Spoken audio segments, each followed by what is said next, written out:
Dieu, viens à mon aide. Seigneur, à notre secours. Gloire au Père et au Fils et au Saint-Esprit, au Dieu qui est, qui était et qui vient, pour les siècles des siècles. Amen.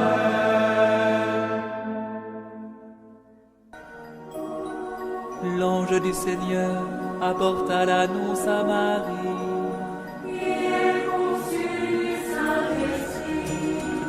Voici la servante du Seigneur. Qu'il me soit fait selon ta parole. Et le Verbe s'est fait chair. Et il a habité parmi nous. Je vous salue, Marie, comblée de grâce. Le Seigneur est avec vous. Vous êtes bénie entre toutes les femmes. Et Jésus, votre enfant, est béni. Sainte Marie, Mère de Dieu, priez pour nous, pauvres pécheurs, maintenant et à l'heure de notre mort. Amen, Amen, Alléluia. Priez pour nous, Sainte Mère de Dieu. Afin que nous soyons rendus dignes des promesses du Christ. Prions. Que ta grâce, Seigneur notre Père, se répande en nos cœurs. Par le message de l'ange, tu nous as fait connaître l'incarnation de ton Fils bien-aimé. Conduis-nous par sa passion et par sa croix, jusqu'à la gloire de la résurrection.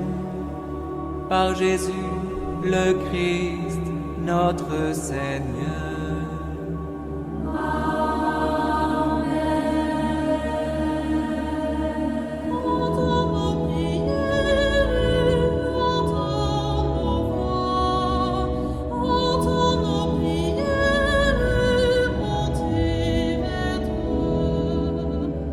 Seigneur, dans le silence de ce jour naissant, je viens te demander la paix, la sagesse, la force. Je veux regarder aujourd'hui le monde avec des yeux tout remplis d'amour, être patient, compréhensif, doux et sage, voir au-delà des apparences tes enfants, comme tu les vois toi-même, et ainsi ne voir que le bien en chacun. Ferme mes oreilles à toute calomnie. Garde ma langue de toute malveillance. Que seules les pensées qui bénissent demeurent en mon esprit. Que je sois si bienveillant et si joyeux, que tous ceux qui m'approchent sentent ta présence. Revêts-moi de ta beauté, Seigneur, pour qu'au long de ce jour, je te révèle. Amen.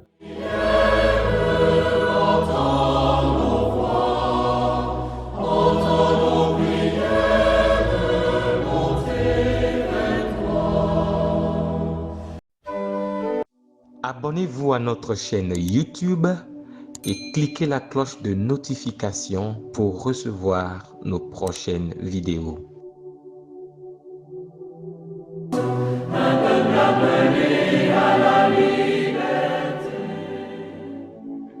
Écoutons les lectures de ce dimanche 13e semaine du temps ordinaire en essai, lu par la sœur Irène Agboda NDA et le diacre Guillaume de Souvi Essemon, commenté par le père Benoît Maudit Essemon. Nous continuons la caravane des peuples de la longue nuit, derrière notre Père Abraham, guidé par le vent de l'Esprit. Première lecture. Lecture du premier livre des Rois, chapitre 19, verset 16 et les versets 19 à 21. En ces jours-là, le Seigneur avait dit au prophète Élie, « Tu consacreras Élisée, fils de Shaphat, comme prophète pour te succéder. » Élie s'en alla. Il trouva Élisée, fils de Shaphat, en train de labourer.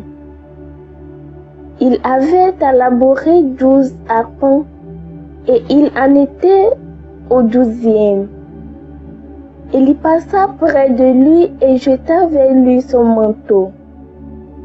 Alors Élisée quitta ses bœufs, courut derrière Élie et lui dit, « Laisse-moi embrasser mon père et ma mère, puis je te suivrai. » Élie répondit, « Va-t'en, retourne là-bas.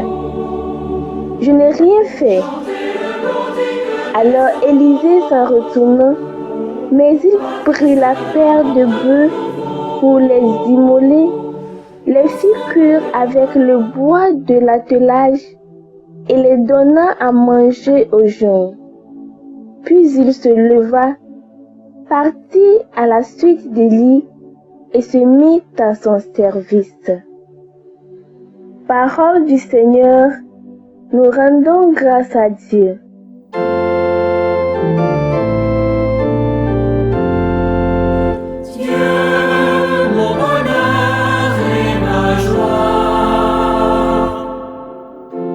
Garde-moi, mon Dieu, j'ai fait de toi mon refuge. J'ai dit au Seigneur, tu es mon Dieu. Seigneur, mon partage et ma coupe, de toi dépend mon sort. Je bénis le Seigneur qui me conseille, même la nuit mon cœur m'avertit. Je garde le Seigneur devant moi sans relâche. Il est à ma droite, je suis inébranlable. Dieu, mon bonheur et ma joie. Mon cœur exulte, mon âme est en fête.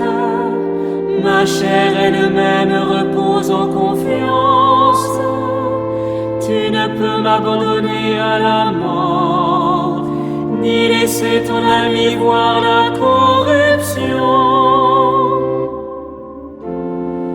Je n'ai pas d'autre bonheur que toi. Tu m'apprends le chemin de la vie. Devant ta face, débordement de joie.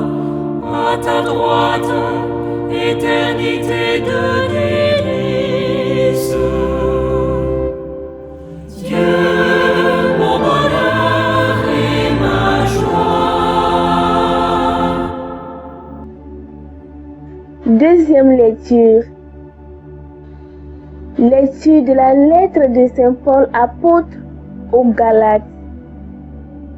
Chapitre 5, verset 1er et les versets 13 à 18. Frères, c'est pour que nous soyons libres que le Christ nous a libérés. Alors tenez bon, ne vous mettez pas de nouveau sous le joug de l'esclavage. Vous, frères, vous avez été appelés à la liberté. Mais que cette liberté ne soit pas un prétexte pour votre égoïsme. Au contraire, mettez-vous par amour au service les uns des autres. Car toute la loi est accomplie dans l'unique parole que voici. Tu aimeras ton prochain comme toi-même. Mais si vous vous mordez et vous dévorez les uns les autres, prenez garde, vous allez vous détruire les uns les autres. Je vous le dis, marchez sous la conduite de l'Esprit Saint et vous ne risquerez pas de satisfaire les convoitises de la chair. Car les tendances de la chair s'opposent à l'esprit et les tendances de l'esprit s'opposent à la chair. En effet, il y a là un affrontement qui vous empêche de faire tout ce que vous voudriez. Mais si vous vous laissez conduire par l'esprit, vous n'êtes pas soumis à la loi. Parole du Seigneur, nous rendons grâce à Dieu.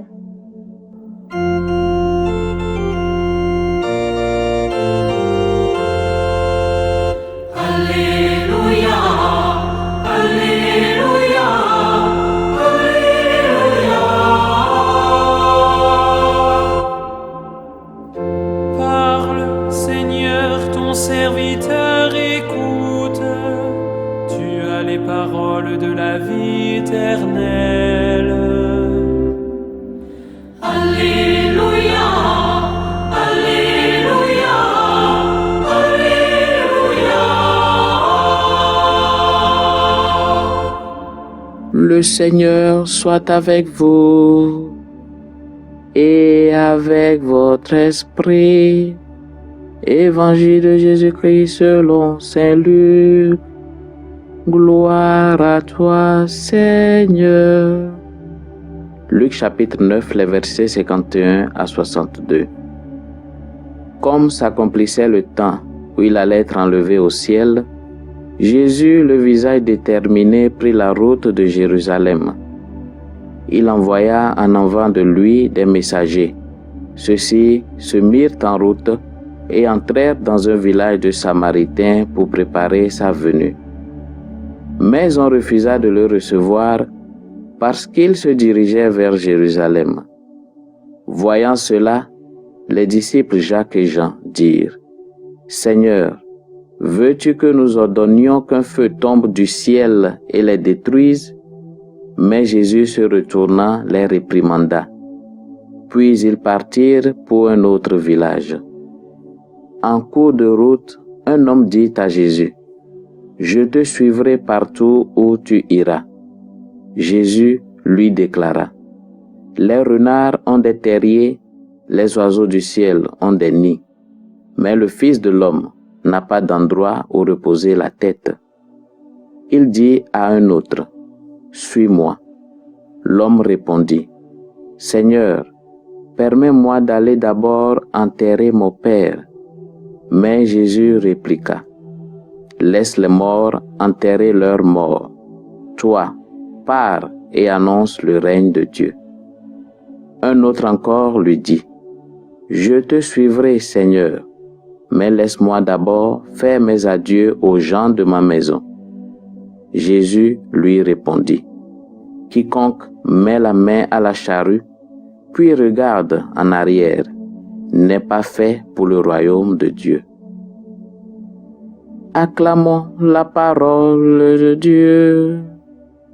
Louange à toi, Seigneur Jésus.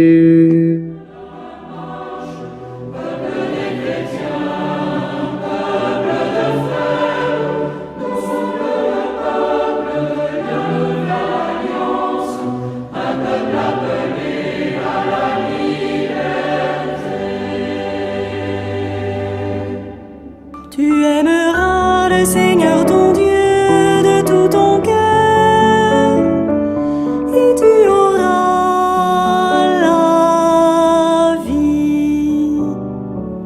Tu aimeras le Seigneur ton Dieu de tout ton cœur et tu auras la vie. Bien chers frères et sœurs dans le Christ et dans l'humanité, loué soit Jésus-Christ. Les textes liturgiques de ce 13e dimanche du temps ordinaire ADC nous présentent 4 récits de vocation pour nous rappeler la nature de la vocation. Alors, j'ai intitulé ma réflexion d'aujourd'hui comme suit : répondre à l'appel de Dieu sans perdre du temps, pour quelle fin? En effet, le premier récit est celui d'Élisée que nous venons d'écouter dans la première lecture. Élisée a donné une réponse favorable à l'appel du Seigneur à travers l'appel du prophète Élie, bien qu'il semblerait présenter au départ une petite résistance. Le récit de vocation d'Élisée nous invite à nous détacher de tout lien qui nous empêche à répondre enthousiasmement à l'appel de Dieu. Élisée trouve la joie dans son oui à l'appel du Seigneur. Ceci se manifeste dans le festin qu'il a organisé avant de suivre Élie. Les trois autres récits nous sont présentés dans l'évangile du jour. Dans l'évangile de Luc, Jésus appelle aussi trois disciples à le suivre. Contrairement au premier qui manifesta son désir de le suivre, les deux autres présentaient chacun une raison judicieuse de ne pas partir tout de suite, faisant écho à la réaction initiale d'Élisée. Laissez-moi d'abord enterrer mon père. Laissez-moi dire adieu à ma famille à la maison. Alors, Jésus répond défavorablement à leur hésitation, soulignant qu'un appel de Dieu doit être répondu immédiatement et avec enthousiasme. L'enterrement de ses parents et dire adieu aux membres de la famille ou aux proches sont des actes sacrés. Et Jésus ne refuse pas ces actes sacrés, mais il rejette leur hésitation. Le rejet du retard par Jésus et Élie n'est pas seulement une question de rapidité, c'est aussi une indication que l'appel de Dieu doit être prioritaire. Ceci étant, ceux qui veulent être disciples du Christ doivent être convaincus qu'être disciple du Christ exige la priorité sur tout le reste. Cela demande un engagement radical et de la fidélité. Mais une question fondamentale mérite d'être posée ici. Engagement radical et de la fidélité à la suite du Christ, pourquoi faire? Ou bien, pourquoi alors décider à suivre le Christ? Cette question semble être simple, mais elle est plus profonde que nous l'imaginons. Être disciple du Christ ou suivre le Christ, c'est de marcher dans ses pas, de l'imiter, faire comme lui. C'est cet exemple qu'il nous a donné au début de l'évangile du jour. Alors que les disciples appelaient à la vengeance et à la violence, Jésus les appelle à être des artisans de paix et de réconciliation. Il appelle les disciples à être au service des autres par amour. Rappelons-nous ce qu'il a dit en Matthieu 20, 28. Le Fils de l'homme est venu non pour être servi, mais pour servir et donner sa vie en rançon pour la multitude. C'est aussi ce que Saint Paul nous rappelle dans la deuxième lecture du jour.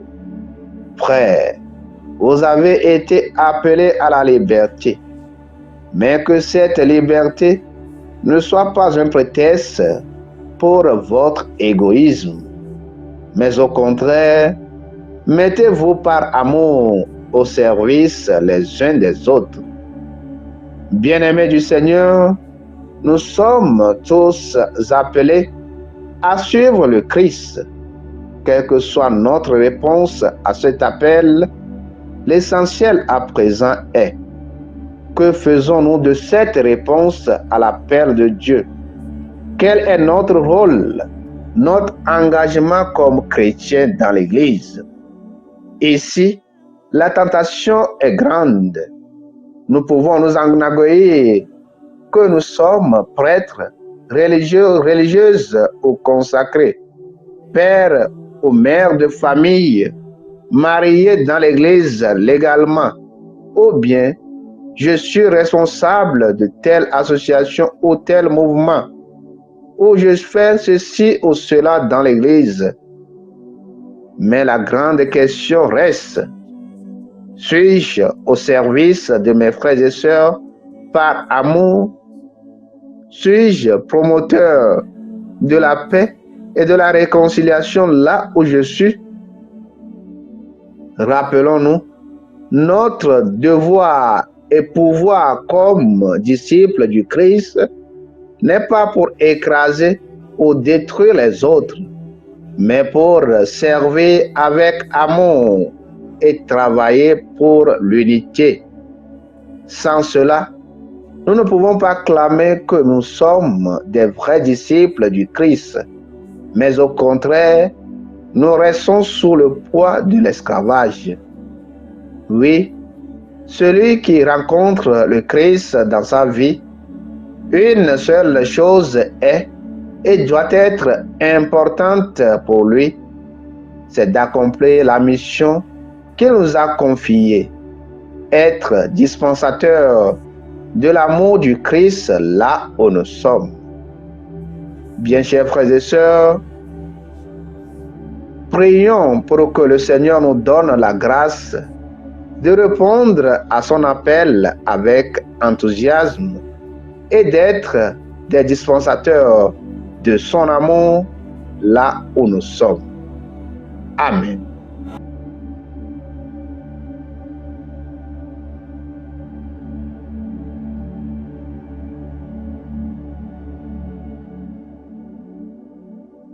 Que le Seigneur Tout-Puissant et Miséricordieux nous bénisse et nous garde, le Père, le Fils et le Saint-Esprit.